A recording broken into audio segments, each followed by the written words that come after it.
Day. The topic is youth violence and economic well-being, and we're talking to Mr. LGreenlee and Mr. Willie Sims. And of course, Mr. Sims, let's see if we can, again, big fellow, I think it was also announced, but let's see if we can then look at some of your situations, your background, and et cetera, and some of the your views in terms of this idea of youth being involved in well-being. Well, Doc, I'm from Detroit, Michigan. Been down here since about 1999, came to go to school.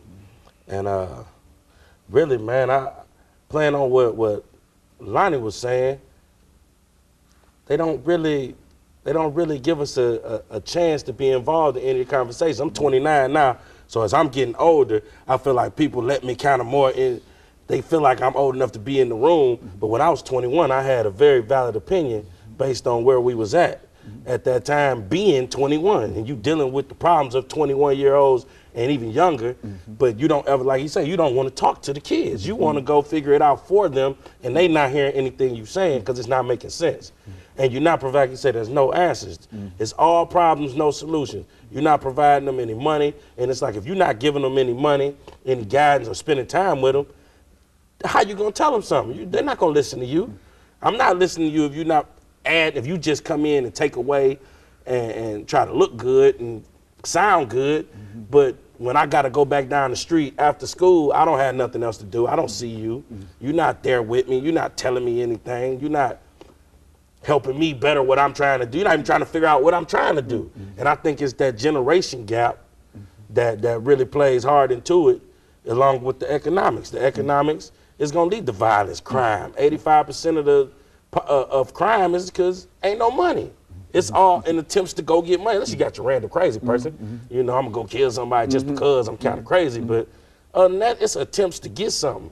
And it's worse because they can see it. We see it all the time. We got MTV, we got all this. You see these big houses, and we want what they got on cribs.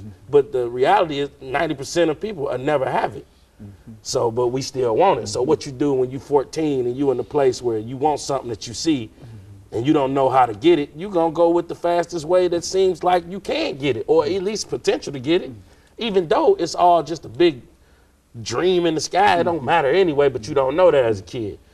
And I blame a lot of older generation. I think it's the problem of a lot of these entertainers. We show them something and then don't show them how to get it other than this dream, you know? It's other jobs outside besides rapping. But nobody tells us that. I learned a lot of stuff. I went to school, and just for the experience, I seen things. I'm like, oh, you could do that? It's somebody actually working behind these cameras who getting a check, not just us sitting right here, you know? It's actually somebody doing something else that got something to do with something else that's getting money, and we don't know that. We don't even know the options. If you ain't got no options, you just gonna go with what you see. You know, that's sort of a sad situation in terms of, Mr. Greenlee, in terms of the education system in America. I mean, how in the world do you get out of school without understanding some of these things? Is that a real problem? Well, let's tell the truth. You don't teach kids going up in school how to write a check. You know, you tell them about getting a job, but you don't tell them about ownership. You tell them about how much it's important to get education, but you don't provide them with the proper stuff for the education.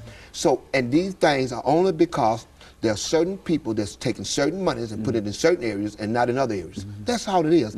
This is not a big old scientific thing. This is a moral thing. This is a thing where people can start respecting, you know, other folk. If you do that, then really we change the whole United States. We make the United States powerful when everybody has the opportunity to be great.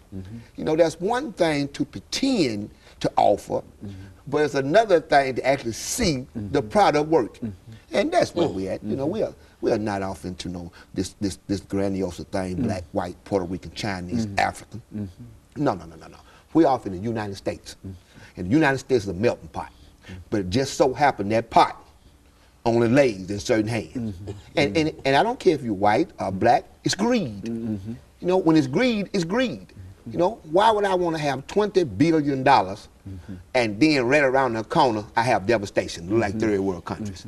You know, until we get to that point, there's a lot of this stuff we're just going to be throwing in the wind. And then, you know, they say, well, it didn't work, we give enough money. But I've seen programs where they gave you money to fix the problem. Once you fix the problem, now you're not qualified for the money anymore. Yeah, I understand. Explain that. Huh? Explain that. That you get a grant to do something with, and then once you are able to achieve what the grant is all about, then they won't give you any more money to deal with the grant. Oh, man, listen, as long as you're showing some research and things, but you haven't done anything, then you're still qualified. But once you actually do what you're supposed to do, then you are not qualified for it in that area, because that area now doesn't need that particular funding. So you are capped out. This happens all over the United States. But what I have to say to you and to your audience is, when are we going to match that money? See, if the man give me $150,000 to do something with, what's happening with my other part of it when that runs out to keep me moving? So we keep crying and begging somebody else for their money. But when it's time, we won't even put our own money in it to fix our own problems. So that's what I want to talk about in this next segment. You know, these things that we must do as a whole for our own individual self. And that's what we have. Well, let's, I think we've got time in this segment to start that off. I mean, because I think that's intriguing. You say you've got some things that we must do. What are some of the things that we would do? First of all, you have to quit knocking on somebody else's door in his house trying to change his rules. That's automatic. When are we going to build a house that states the rules that we want to set? We know that we have a United States, but we also have Africans, Asians, Mexicans, Jewish people, German people, white people, okay? And each one of those people have their own systems and their own standards. So what I'm saying to me is, being a black man, African American, whatever you want to call me, when do I build me a system where folk can come in and assist me instead of me always asking for a handout and always begging? I'm demanding that a man let me in his house to change his rules? What man gonna come to my house and change my rules in my house? There's no way in the world. I can try all I want to be equal with you, but when you come in my house, man, there's no way in the world you finna be just like me. There's just no way it's gonna ever happen. So that's where we at. We're at that point. We're at that point is, let's quit begging. Let's do something where people have to assist us at. Very good. And of course, we're getting ready for our second commercial break, but that second break, but that idea of self-help is something that we want to follow up at the end of this segment and begin the next segment. And we'll be back with our audience following this very, very short commercial break.